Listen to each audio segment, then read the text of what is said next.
వరద బాధితులను వైసీపీ నాయకులు కనీసం ఆదుకోకుండా కావాలనే సీఎం చంద్రబాబుపై లేనిపోని ఆరోపణలు చేస్తున్నారని తెలుగు శక్తి అధ్యక్షులు బివి రామ్ అన్నారు. ప్రతిపక్ష నేతలు వాస్తవాలను గమనించి బాధితులను ఆదుకోవాలని, జగన్ దమ్ముంటే 100 కోట్లు ఇవ్వాలని డిమాండ్ చేశారు. దీనిపై మరిన్ని విశేషాలను మా Victory Media Visakha bureau chief Durga Prasad Telugu Shakti BV Ram తో ఫేస్ టు ఫేస్ ఇప్పుడు చూద్దాం.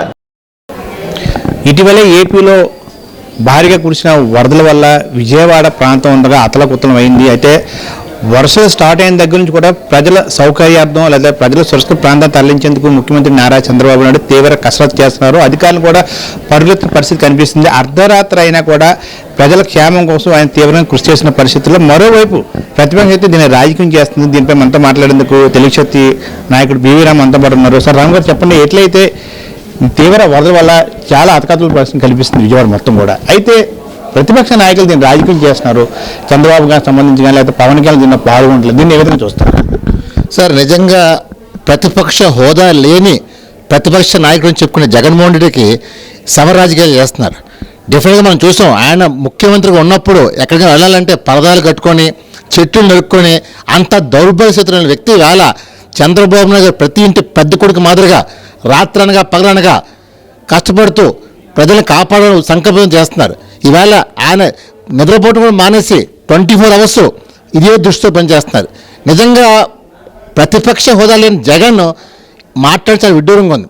ఈరోజు నా తెలుగు జాతి నా ప్రజలు కష్టసుఖాలు ఉన్నారని చెప్పి రాత్రి 11:30 తెల్లారిగట్ట 4 గంటలకైనా వెళ్ళి ప్రజల్ని పరిశీలించి వాళ్ళ కష్టసుఖాలు పాలు పంచుకొని వీళ్ళకి తిండి చేరాలి అని చెప్పి ఇంత సంకల్పంతో వ్యక్తిని వేళ నిజంగా వైసీపీ నాయకులు చాలా తప్పుడు అర్పణ చేయడం చాలా బాధిస్తుంది.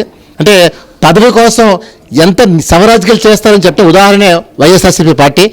ఇప్పుడే చెప్తున్నాను, చంద్రబాబు మనం చూసాం హుద్దూద్ తుఫాన్ అప్పుడు. ఇవాళ హుద్దూద్ తుఫాన్ కంటే విజయవాడలో జరిగిన అది చాలా అతి భయంకరమైన ముప్పిది. హుద్దూద్ తుఫాన్ చెట్లు మాత్రం పడితే క్లియర్ చేశారు. ఇది వాటర్ వచ్చేసింది.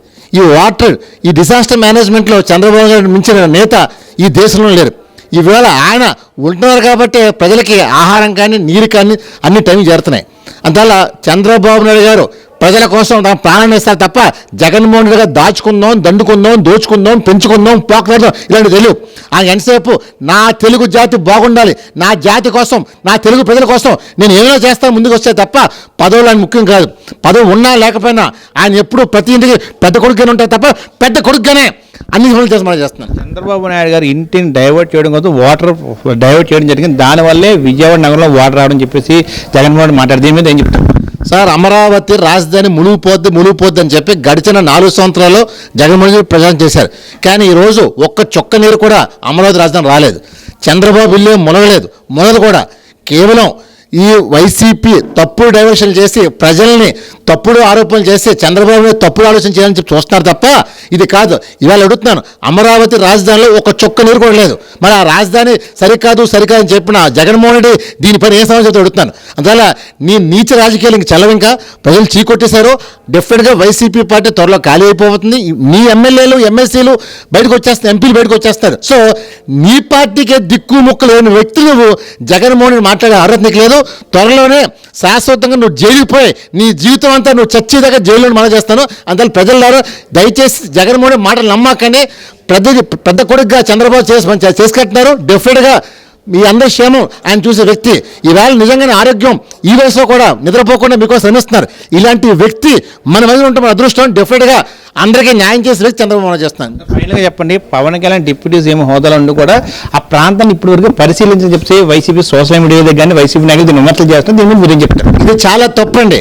ఎందుకంటే పవన్ కళ్యాణ్ చాలా గ్లామర్ ఉన్న ఫాలోయింగ్ ఉన్న ఫ్యాన్ ఫాలోయింగ్ ఉన్న వ్యక్తి.